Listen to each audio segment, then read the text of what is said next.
And still in Africa, the Chinese government has assured of adequate implementation of the over 13 Memorandum of Understanding signed during the recently concluded Forum of China-Africa Cooperation. The Chinese ambassador to Nigeria gave this assurance in Abuja following the FOCAC meeting. Moyo Thomas tells us more in this report. President Tinubu's official visits to China is of great significance in advancing China-Nigeria relations. The two sides agreed to firmly support each other. Building on the gains of this visit, the Chinese ambassador says there are action plans in place to ensure proper implementation of the already signed MoUs. This media briefing by the embassy is to emphasize the need to work on implementation as soon as possible. And widespread resonance.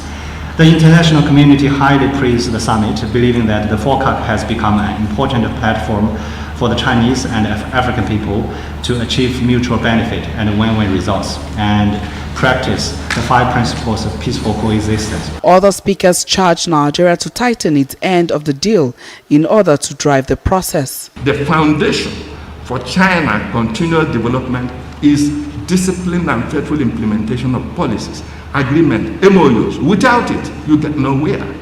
So we must get out of the shadow of summit glamour, summit gleams, and get right down to the real work of engaging the process. And here we have a very well-established mechanism, the intergovernmental process. From colonial times to post-colonial time, Africa has been a victim of perpetual neo-colonization and imperialism. And that is why the coming of China is actually making a shift and making a new path. And that particular path is for what? Is for collective common prosperity between the African people and the Chinese people.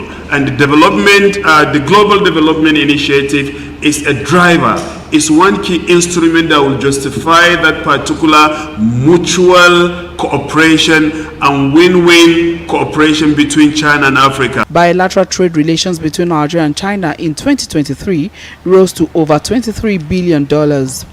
This is as China announced plans to increase the trade balance by patronizing Nigeria more in agricultural products, especially peanuts. China says as it is planning to increase the import of peanuts from Nigeria to China, it is also planning to expand production of this product in Nigeria in order not to leave Nigeria dry. Moyo Thomas, TVC News, Abuja.